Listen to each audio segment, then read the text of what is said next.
Physics 10+1 हम बात करते हैं हमारा चैप्टर 3 फिजिक्स का motion in a straight line.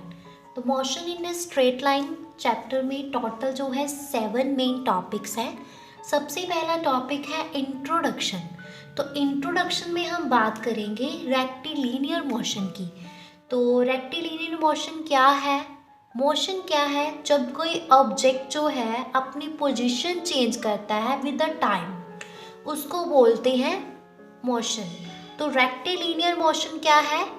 जब हम जो मोशन में ऑब्जेक्ट्स होते हैं उनके बारे में स्टडी करते हैं अलोंग अ स्ट्रेट लाइन, उसको बोला जाता है रेक्टिलिनियर मोशन। उसके बाद इसमें इंट्रोडक्शन में एक टॉपिक आ जाता है कि काइनेमैटिक्स क्या है। तो काइनेमैटिक्स क्या है?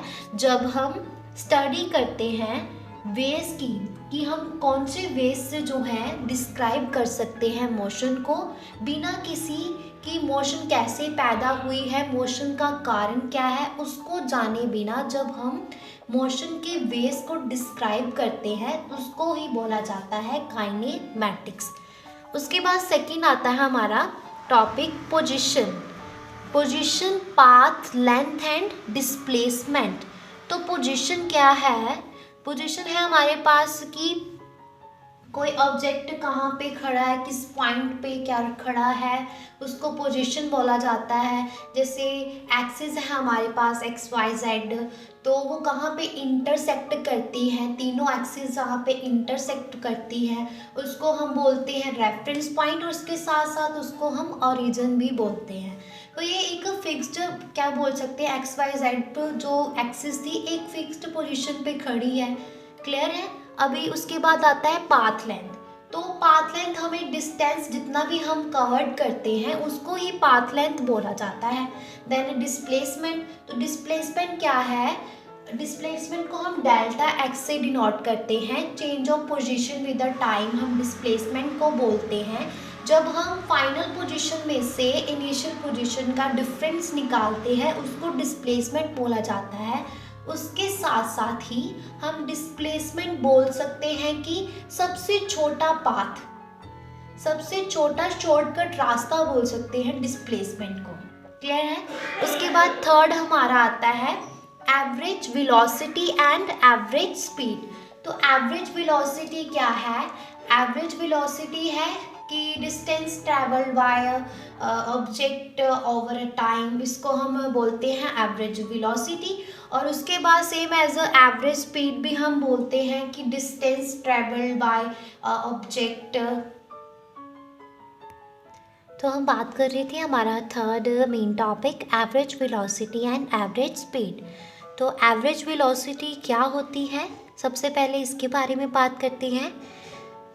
चेंज इन पोजीशन और displacement divided by time interval, इसको बोला जाता है एवरेज वेलोसिटी। अगर एवरेज स्पीड की बात करें तो total path travelled by total time interval during how which motion take place, कैसे मोशन जो है प्लेस, मोशन जो है टेक्स प्लेस कर रही है टोटल पाथ ट्रैवल्ड और टोटल टाइम इंटरवल में, उसको बोला जाता है एवरेज स्पीड। अगर हम एवरेज स्पीड और एवरेज वेलोसिटी की बात करें तो दोनों की एसआई यूनिट सेम है, मीटर पर सेकेंड। और बट अगर हम बात करें स्केलर वेक्टर की तो जो एवरेज स्पीड है वो स्केलर क्वांटिटी है, ये ओनली हमें मैग्नीट्यूड बताती है बट डायरेक्शन नहीं बताती। और अगर एवरेज वेलोसिटी की बात करें तो ये वेक्टर क्वांटिटी है, ये हमें मैग्नीट्यूड भी बताती है और डायरेक्शन भी बताती है। इन केस ऑफ मैग्नीट्यूड की बात करें तो magnitude of average velocity equal होता है मैग्नीट्यूड ऑफ एवरेज स्पीड के। क्लियर है? अभी उसके बाद बात करते हैं हमारा फोर्थ मेन टॉपिक जो है इंस्टेंटेनियस वेलोसिटी एंड स्पीड। तो इंस्टेंटेनियस वेलोसिटी क्या है? Velocity of an object at a single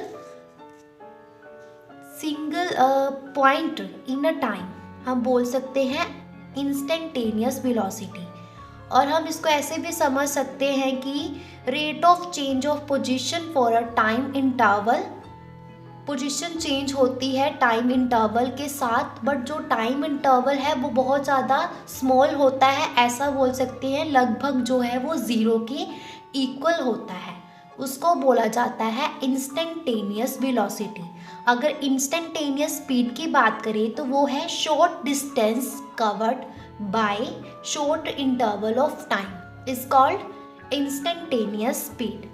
इसको ऐसे समझ सकते हैं कि जब एक कार जो है कवर करती है 7 मीटर इन 0.5 सेकेंड, तो उसकी इंस्टेंटेनियस जो है स्पीड वो क्या आती है हमारे पास 7/0.5, तो हमारे पास आएगी 14 मीटर पर सेकेंड। इसका मतलब ये है कि इंस्टेंटेनियस वेलोसिटी और इंस्टेंटेनियस स्पीड जो है वो शॉर्ट टाइम के लिए होती है, शॉर्ट टाइम के लिए होती है, शॉर्ट पाथ के लिए होती है, और इंस्टेंटेनियस वेलोसिटी और स्पीड जो है उसको हम मीटर पर सेकेंड ऐसा यूनिट है।